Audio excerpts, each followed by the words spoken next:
Il centrale di serata è la sesta corsa, l'ultima possibilità per andare in finale nel Super Frustino, netto favorito. Manuel Pistone con BVT Eco, che è anche in vantaggio di 9 punti in classifica. 1 Cindy Model, 2 Zigzag OP, 3 BB MTT, 4 Vinicio, 5 Sia Luis, 6 BVT Eco, seconda fila, 7 Axel degli Ulivi, 8 Taleggio Lungo, 9 Fuego do Boulet, 10 General Bianco.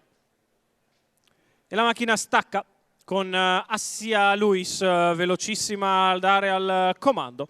Scende ai birilli e lascia sfilare BVT Eco, mentre ha sbagliato Zigzag numero OP. 2 Zigzag OP E allora BVT Eco in vantaggio nei confronti di Assia Luis, quindi in terza posizione Cindy Model a precedere il 7 di Axel degli Ulivi, che è quarto allo steccato. Di fuori è rimasto Bip Bip MTT.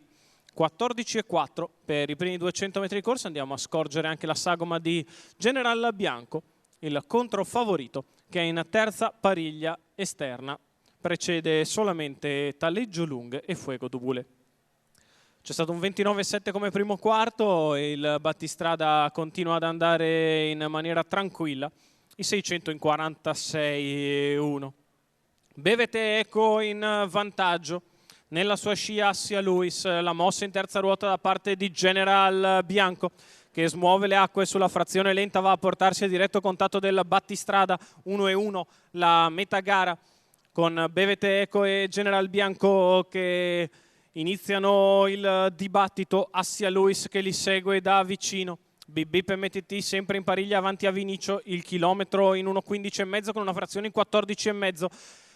BVT Eco e General Bianco all'avanguardia, i due più attesi, con Manuel Pistone che per ora controlla le offensive del rivale. Allo steccato sempre Assia Luis, la dritta di là in 14,1.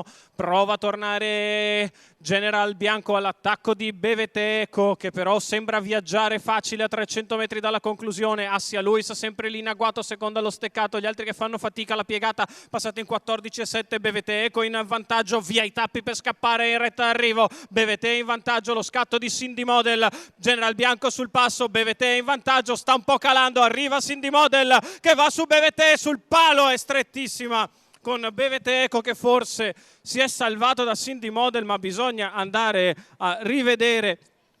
È calato gli ultimi 50 metri anche questa volta, c'è 29,3 per l'arrivo. BVT Eco e Manuel Pistone che sul palo si salvano dal finish di Cindy Model, che a gran sorpresa chiude velocissima a centropista. Per il terzo è vicino Axel degli Ulivi a General Bianco, ma la vittoria va a BVT Eco. Manuel Pistone per il training di Peppe Pistone, la scuderia Hard as Rock Stable, colori finlandesi per il finlandese di Casa Pistone, che nel finale si salva nonostante quel calo percepito anche nell'ultima uscita. Questa volta però è il palo ad arrivare prima di Cindy Model. Vince BVT Eco, Manuel Pistone.